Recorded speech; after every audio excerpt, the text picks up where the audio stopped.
Hey, everybody. I see some people showing up on our chat. So excited to see you all. I'm excited to see some people, some names that I know and a few names that I don't know. So that's exciting. All right, we're going to give one more minute and then I'm going to go ahead and get started. Again, if you're just joining us, this is the Perfect Amount of Sex Masterclass. My name is Dr. Celeste Holbrook, and if you are new here, please feel free to get acquainted with the chat feature.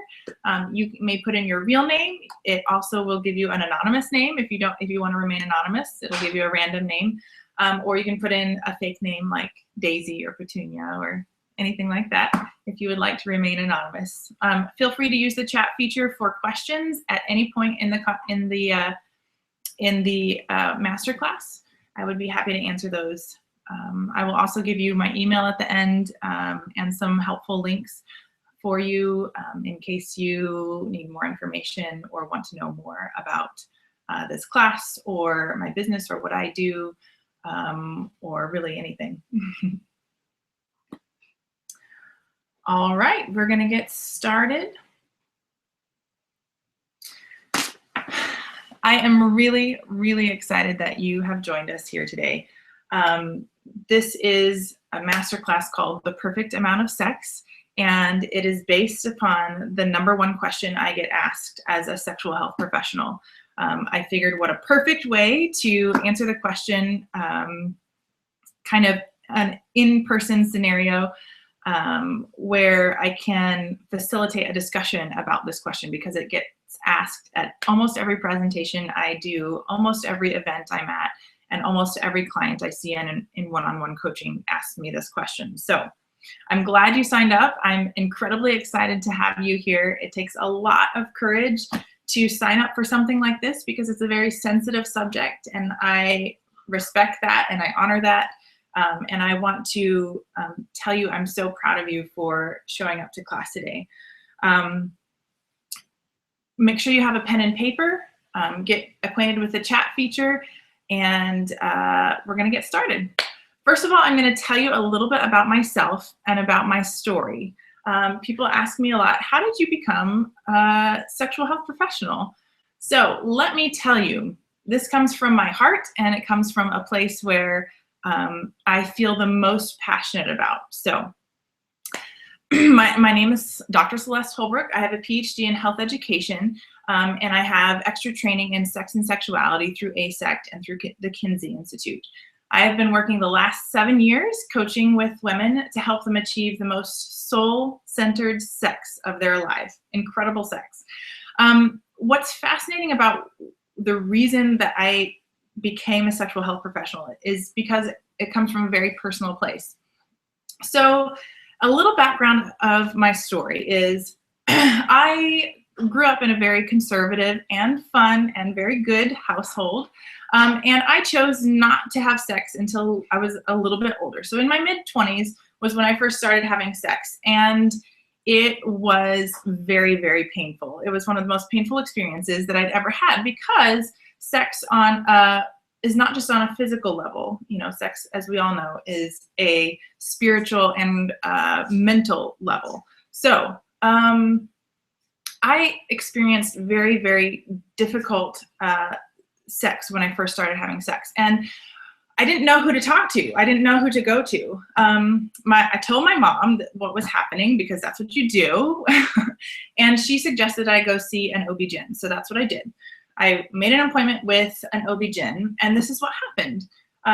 You know, he did a physical examination, and he said, you know what, Celeste, you know, really this painful intercourse is gonna go away as soon as you decide to have children.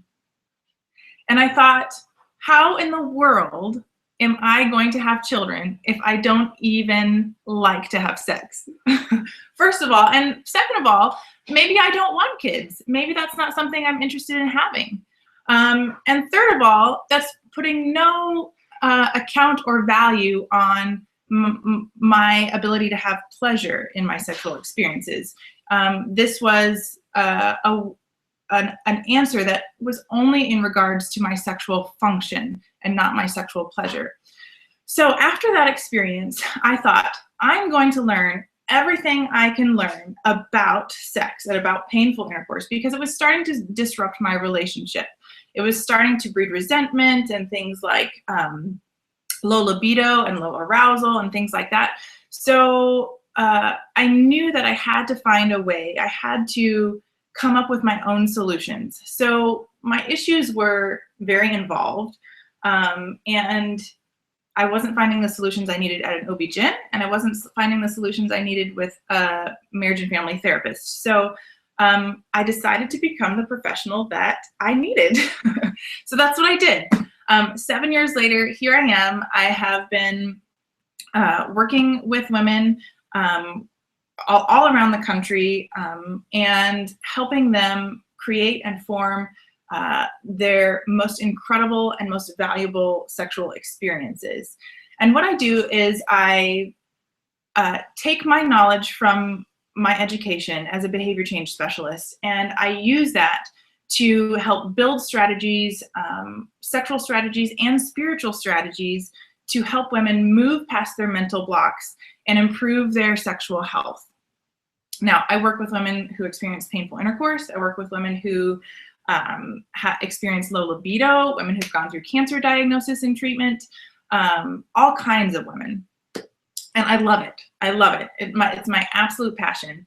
And I have found that this is why I was put on this earth. As silly as it may sound, but I was put on this earth to help women just like you experience the most incredible, most enriching, most relationship enhancing sex of their life. And it's been an awesome ride. So here we are at the Masterclass, and this is our opportunity, you and I, to move beyond where you have been. Because you have decided to join this Masterclass, I know that you are ready to move past status quo in your sex life. What's interesting is that most people probably did not sign up for this webinar about the perfect amount of sex, because they're having far too much sex. Most people signed up for this webinar or this class because they feel like something, maybe is not right, or there's something wrong with their sex life. And I want to address some of those things. So the first thing we're going to do is a little bit of a sexual awareness activity. This is something that I do with all of my clients, and it can really help you get grounded in what your feelings are regarding sex, what your feelings are regarding your own sex life. It's a very simple activity, and all I need you to do is just get a pad of paper out. I'm going to screen share this question for you.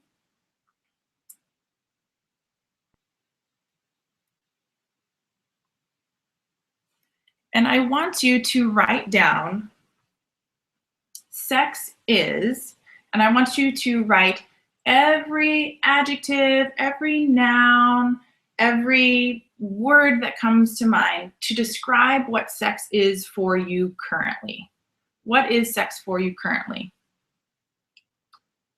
I'm going to give you a minute to write all the words down that come to mind that would describe how you feel about sex in your life right now. And it can include everything. Sex is funny, sex is painful, sex is non-existent, sex is stinky, sex is whatever it is that you feel sex is. Don't limit your own mind. Go ahead and breathe out and write out the words that come to mind.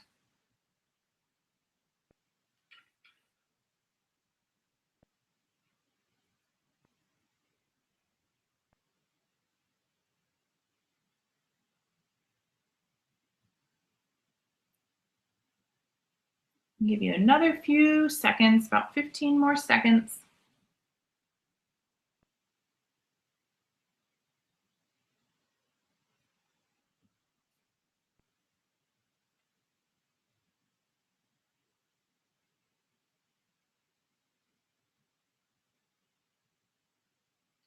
Okay, so now that you've written down what sex currently is for you, I want you to go through and read what you have written.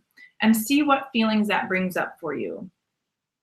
Are those positive feelings? Are they hopeful feelings? Are they negative feelings? I want you to really focus on how those words are implemented into your consciousness, how they make you feel. So read through those. If you are feeling brave, you're welcome to share via chat. If you have a pseudonym on your chat, on the chat, we won't even know who you are. If you come in as Daisy or Petunia or whoever, feel free to chime in at any time on the chat to share how the words made you feel, how the words affected you.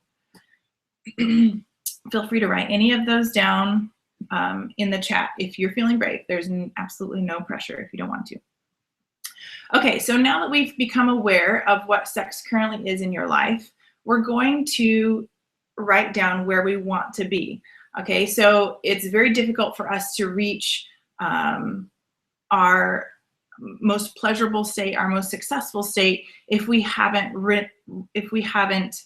discovered what that state will look like and based our behaviors with intention of moving towards those goals. So we're going to do just the same thing, but the next thing I'm going to have you do is write down my dream sex would be, and then I want you to write down all of the words, all of the adjectives, all of the nouns that you come up with that would describe your dream sex. What would it be? Would it be intimate? Would it be loving? Would it be wild? Would it be slippery? Would it be, what would it be? So I'm going to give you a couple of minutes to write down every word that you think would describe your dream sex experience.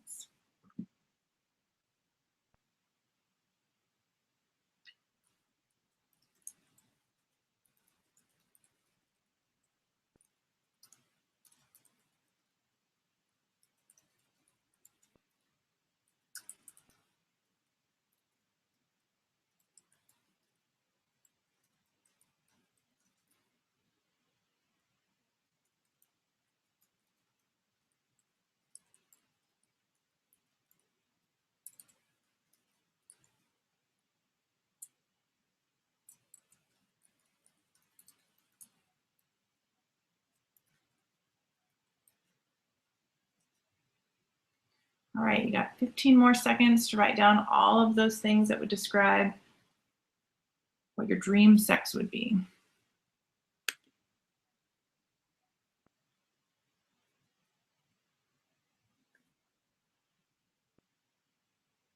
Okay, so now that we've moved into this more positive space, this more enriching experience in our mind, we have our mindset, we have our goal, we know what our dream sex would look like if we could just manifest it.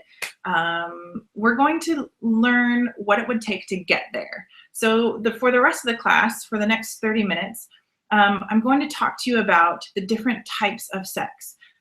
So we're going to move past just the amount of sex that you think you should be having, and we're going to dig a little deeper and look at the types of sex that people have and how much of each type you are having. Now, when I say the types of sex, I don't mean oral sex or vaginal sex or things like that, not the physical manifestation of sex, but I mean the psychological manifestation of sex. And you'll understand this better after you listen to my 3 analogies. So after talking about sex for so many years, I realized one thing, and that is that responsibility is the biggest killer of arousal.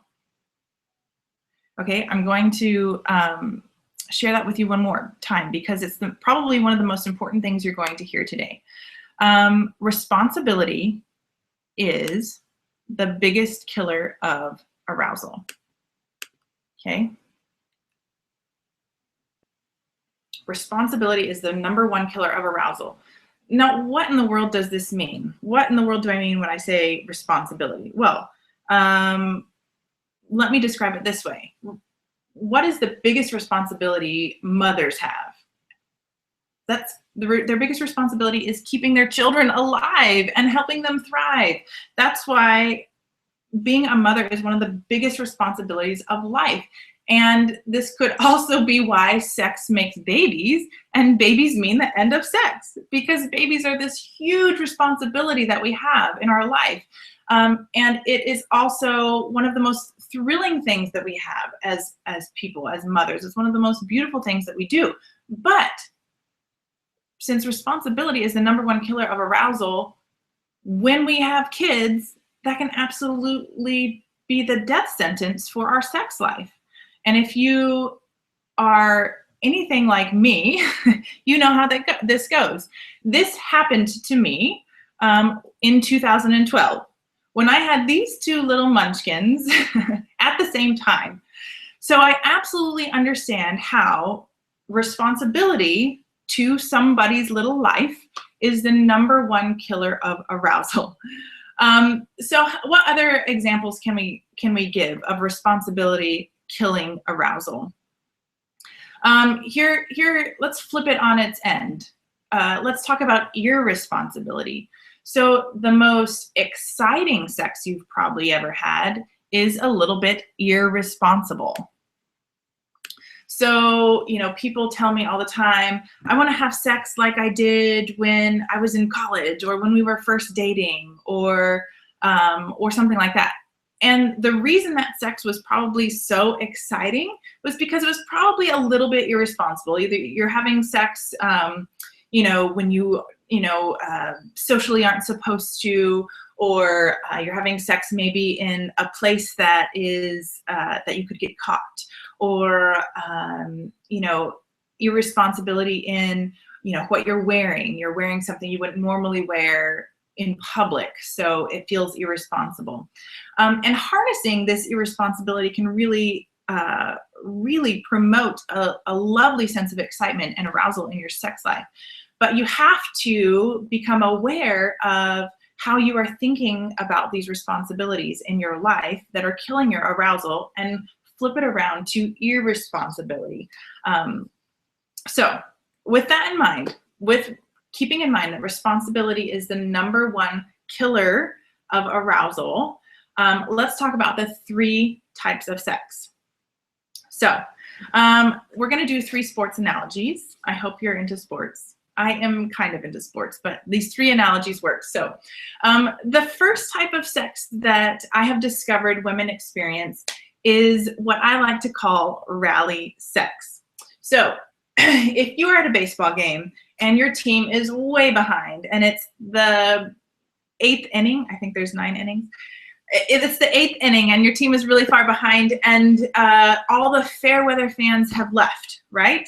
But you are a true fan. You are committed to this team. So what do? You take your baseball cap, you flip it inside out and backwards, and you rally. You rally for your team, right? Maybe you don't wear it sideways, but it's better for a webinar if I wear it sideways. So this is rally sex. So maybe this looks like for you, you are, laying there and you feel a little hand sliding over that signals to you, I'm interested in having sex tonight.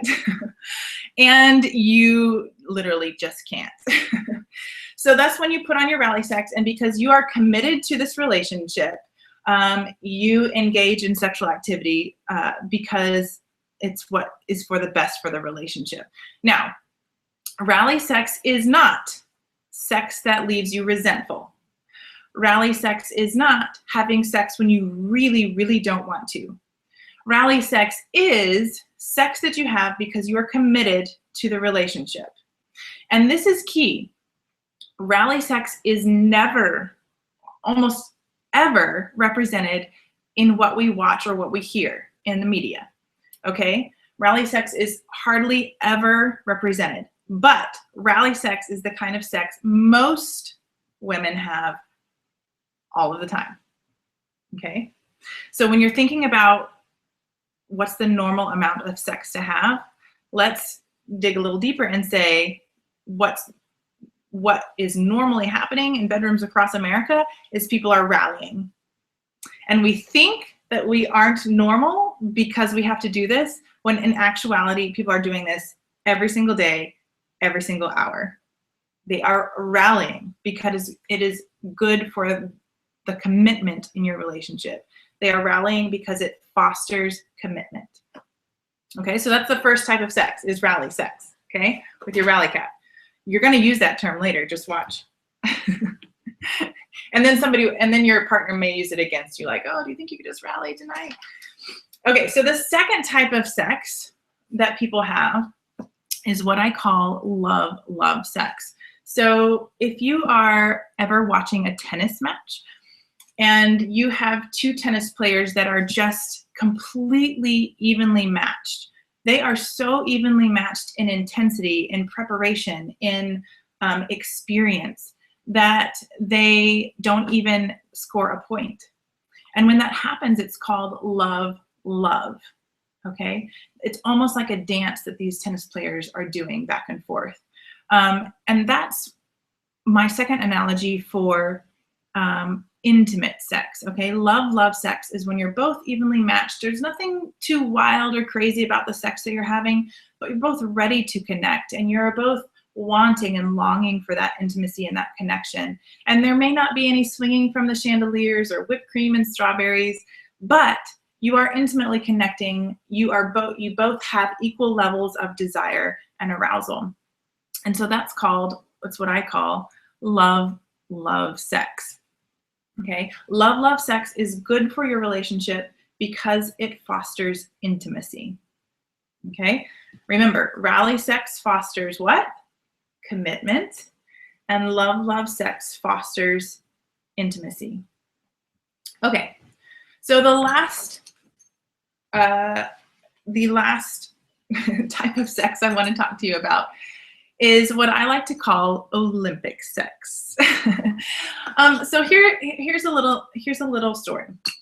I love to watch downhill skiing. I love it.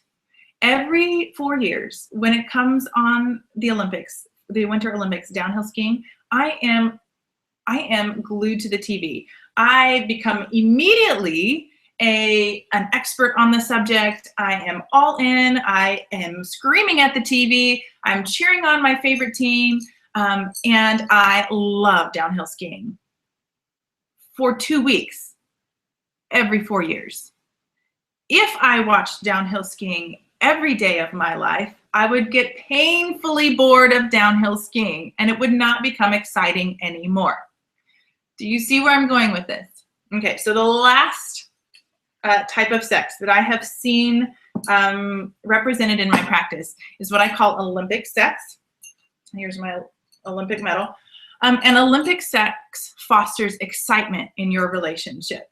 And it is good for your relationship to have Olympic sex. But the interesting thing about Olympic sex is that this type of sex is the only sex that is represented in media. So when you're watching movies or television shows, or you're flipping through Cosmo magazine or whatever you flip through, Olympic sex is the only type of sex that is represented. And essentially, the media is saying to us, if you are not engaging in this wild, exciting type of sex, something is wrong with your relationship and something is wrong with you. That's what those messages are telling us. This is not the truth. This is not the truth. Do I want you to have Olympic sex? Absolutely, because Olympic sex fosters excitement in your relationship and newness and novelty. Okay, these are all very good things to have and foster in your relationship. But the only way they can happen is if they feel new and novel and exciting. And the only way that happens is when it happens not that often. When it happens at a ratio that feels exciting to you, okay? So Olympic sex is going to look different for everybody, okay? On, TV and the movies, we see Olympic sex look like, a whole bunch of different ideals. So, everything from bondage to whipped cream to bringing food into the bedroom to having sex in a public place. Really things that bring a lot of good irresponsibility into the relationship. But you know what? Olympic sex might look like sex with the lights on for you.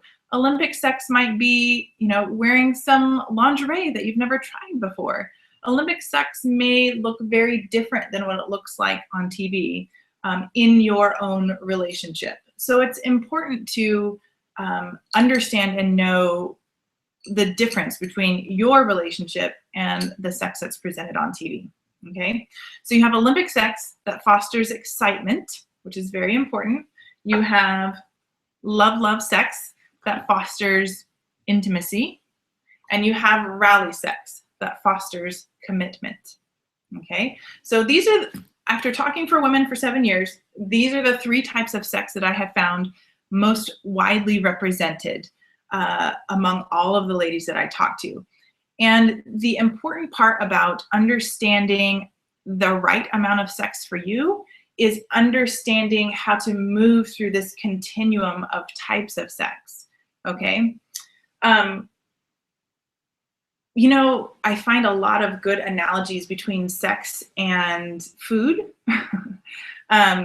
probably just because they're 2 of my favorite things. But if you were to talk to somebody about your favorite restaurant, okay, say your favorite restaurant is called, Bob's. So when you describe to somebody your favorite restaurant, you describe the experience of eating there. You describe the food. You describe the atmosphere, the wait staff. You describe what things taste like, okay? Because eating is an experience. Eating is not a tablet that we keep track of. It's not a number, okay? If I was to ask you, what is your favorite place to eat? Tell me about your favorite place to eat. You wouldn't say, oh, it's Bob's and I eat there 3 to 5 times a month. You would say, oh, it's Bob's and I love the oysters there. I love the enchiladas there. Or you would just die for the salad that they have. And my favorite waitress, her name is Cindy, and she's amazing. And she takes such good care of us. You would describe the atmosphere. You would describe the experience. So this is the same with sex. Somewhere down the line, we get it into our heads that sex should be, there's a certain number in order to be pleasurable, or a certain act in order to be pleasurable. There has to be an orgasm for sex to be pleasurable. There has to be, certain things for sex to be pleasurable.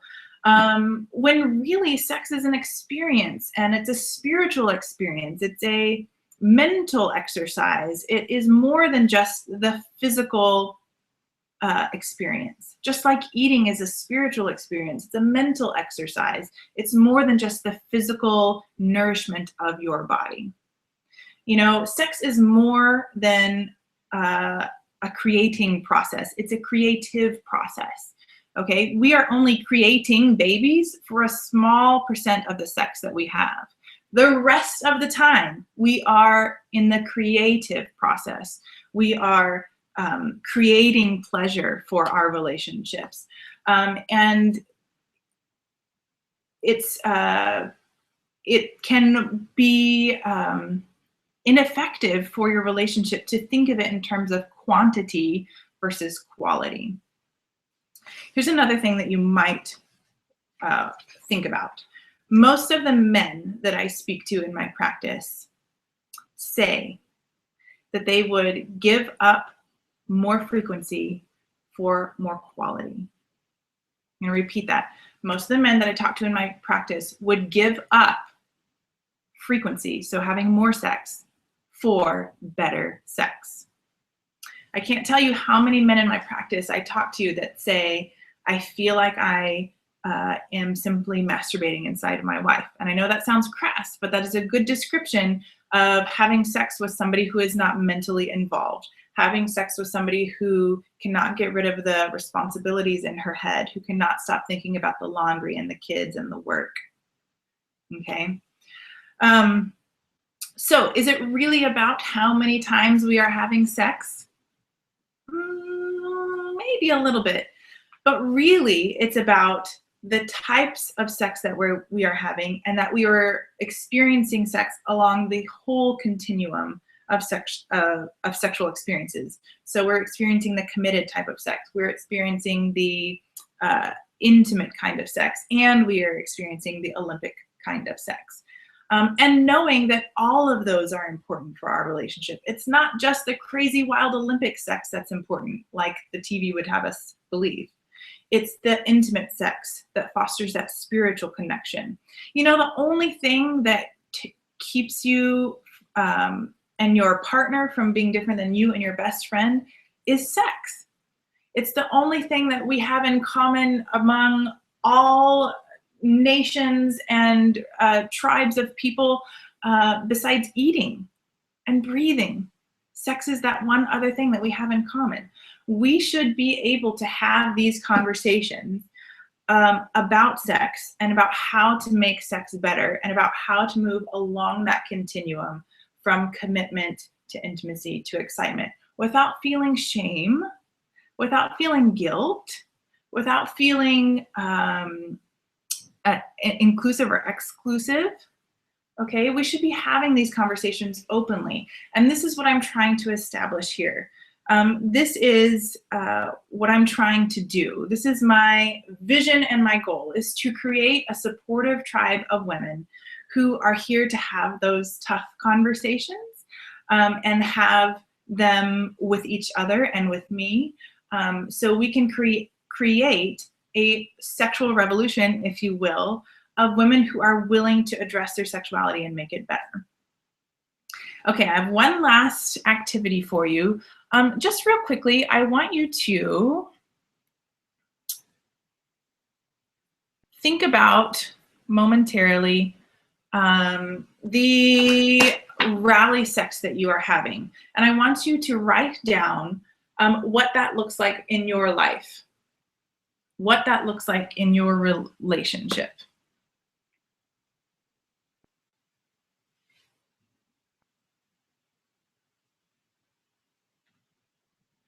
What does that committed sex look like for you?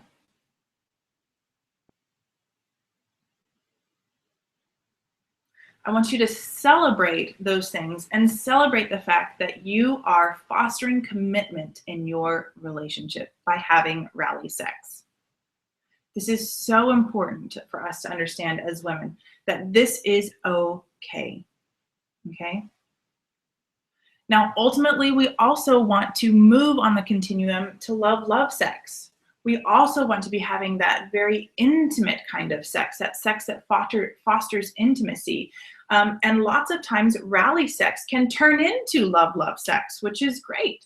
Or rally sex can turn into Olympic sex. Or love sex can turn into Olympic sex. So I want you to write down real quickly what love sex looks like for your relationship. What does that intimate sex look like? Are you having this type of sex? You know? Is this something that shows up in your relationship? And of course, the last thing I want for you to write down is that Olympic sex. What does that look like? What does that irresponsibility look like for you? Is it sex with the lights on? Is it sex in the shower? Is it, sex outside? Or is it, sex while the kids are napping, or, something like that? Is it going to a hotel room? Do you know why hotel rooms are great for fostering Olympic sex? It's because you cannot address your other responsibilities. The laundry isn't around the corner. There's no floors to be mopped. There is no work to be done, hopefully. You left your laptop at home. this is why going away, going on trips can really foster this exciting type of sex. So harness that, use it to your advantage. Describe what Olympic sex looks like for your relationship and really be honest. Are you having any of this Olympic sex at all? If not, we maybe need to work on increasing that type of frequency.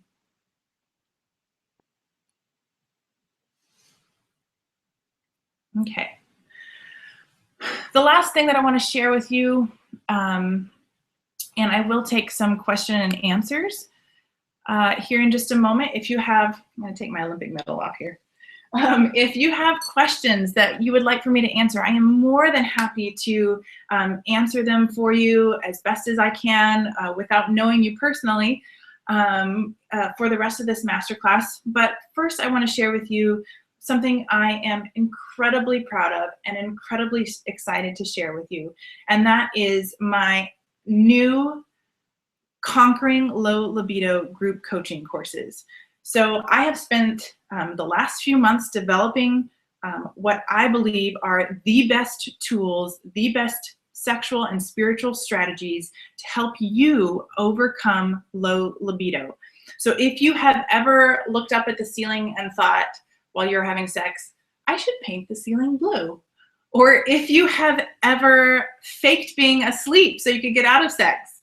Or if you ever feel like sex is just in a rut for you, you have no desire for sex, you have no arousal, you would like to have, awaken that sensuality in yourself again because you felt it before, but you're just not feeling it right now. First of all, you are normal.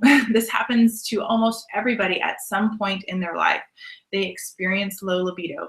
But second of all, there's help. There's absolutely help. And I have gathered all of my strategies, all of my tools from talking to women one-on-one over the past 7 years. And I have developed the most amazing group coaching course that can dramatically change your sex life. If you've ever felt like you are too overwhelmed to fully engage in your sex life, if you have trouble seeing the connection between spirituality and sexuality, this course is going to be for you. This group coaching class is going to be for you. I cannot tell you how excited I am to be launching this course. It's going to be a phenomenal opportunity for so many women who maybe aren't ready to commit to sex therapy one-on-one. That's not where your relationship or your financial situation is at right now. This is for you. Okay, if you have ever had arguments about the frequency or the quality of your sex life, this group coaching course is for you. If you just feel like you need a jump start and you need to reset, you need to dig a little deeper into what it means to be sexually involved with your partner, this course is for you. Okay, I'm going to send you a link over chat that will direct you to my Conquering Low Libido group coaching course. From now until Saturday at midnight, I want to offer it to you at $149. What you will receive with group coaching is a masterclass similar to this every week for 4 weeks, along with specific strategic sexual and spiritual homework for the week.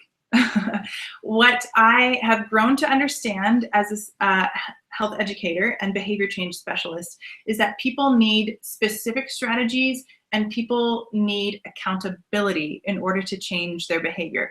So if you need some specific strategies to help you overcome low libido, if you need that accountability and somebody checking up on you saying, hey, how's it going? I'm rooting for you. I'm your guide. I'm nurturing you. This course is for you. Okay. From now until Saturday, because I know that you're already interested in changing your sex life because you signed up for this masterclass, I want to offer it at $149. So you have 4 one-hour sessions like this, plus access to me as a professional and strategic homework every week. Our sessions are going to start March 21st on Monday. They will be recorded. If you can't show up to class simultaneously, they will be recorded and sent to you along with the homework for the week. And the other beautiful thing about group coaching, I'm so excited, you guys, you don't even know. The other beautiful thing about group coaching is we will be fostering this tribe of women who will be going through the courses together, that we can support each other. We can say, hey, I've been there. This is my win for this week. This was my challenge for this week. These are the barriers I overcame. I'm going to be fostering that group for you. My deepest desire and what I feel like God has called me to do on this earth is to build this tribe of women. And this is how I'm starting to do it. So if you're interested in group coaching, please do go over to the chat. You will also be getting an email here in a few minutes that describes group coaching more in detail and gives you an opportunity to read a little bit more and sign up. I would really urge you to seriously consider this. If low libido has been an issue for you, or if you know another woman who is dealing with low libido, I've created this and tailored this course specifically for you, specifically for her. Okay, I'm going to really quick send you the link. You can also find it under opportunities for growth on the side of the screen if you're viewing this webinar through my website. Here is the link. You can also access it through my website, and it'll also be coming to you in an email. So those are the things that I'm really excited about. I am incredibly excited that you joined me today. I would be more than happy to discuss any questions that may come up. If you feel comfortable asking your questions via chat, you can do that. Or you may email me at, let me get over here, info@drcelesteholbrook.com, and I will check my email for the next few minutes. I have one question on chat. Does the responsibility issues affect men too? What if the roles are reversed? That's a great question, Annabelle. Yes, responsibility issues do affect men as well. Lots of erectile dysfunction stems from mentally not being able to shut down the thought processes of what's going on in their life. So erectile dysfunction, lots of erectile dysfunction is actually caused by stress for men. And it can absolutely cause lots of low libido in men as well. Women are a little bit more sensitive to it because I like to say men are like waffles, women are like pancakes. When you put syrup on a waffle, you can decide individually which little square you want the syrup into. So men are a little bit better at compartmentalizing. On a pancake, if you put syrup on a pancake, the syrup just kind of falls everywhere. And you can't really control what part of your life the syrup is going into. So this affects women a little bit more because we have a little bit of a harder time compartmentalizing our life. But that's a skill set that we can absolutely foster, and that's some of the things that I do with my clients. Yeah. So yes, responsibility is the #1 killer of arousal for women, but also for men.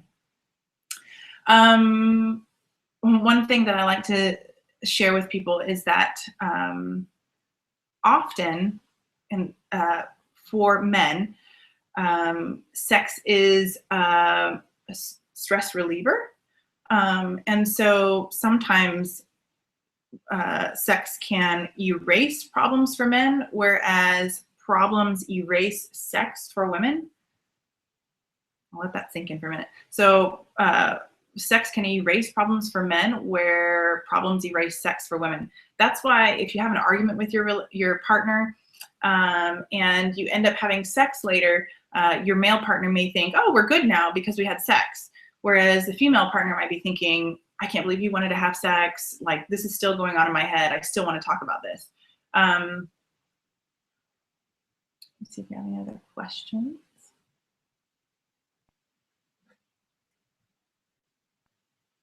Thank you for sharing. Let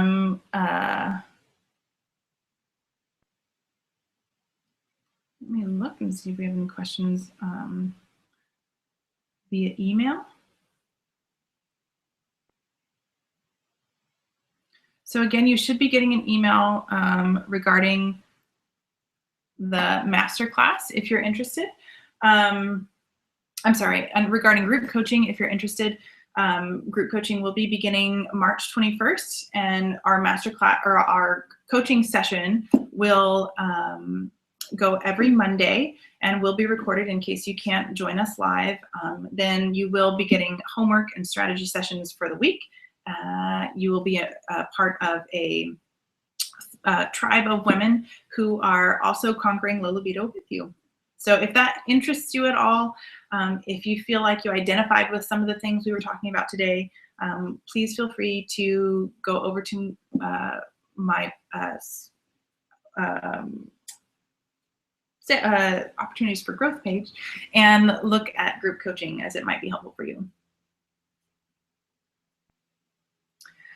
Well, I'm really excited about this masterclass. Thank you so much. I feel incredibly honored that you joined me today. I know that you have responsibilities, but you made this a priority, and that's incredible. I can't ask for more than that. I want to extend my sincerest and most deep thanks to you. This, again, is my vision and my dream, developing a group of women just like you who are devoted to bettering their relationships and bettering their sex lives. Thank you again for joining me. If you have any questions at all, I would be more than happy to help you. Please email info@drcelesteholbrook.com. You will also be able to rewatch this webinar or share it with some friends if you have some things you missed, or if you would like to share it with a girlfriend. It will be available to share a little bit later on today through YouTube. Thank you again. My name is Dr. Celeste Holbrook. Thank you so much for joining me. I'm wishing you the best. I am rooting for you and your sex life. And may you have a wonderful Wednesday. Thank you again, and I'll see you soon.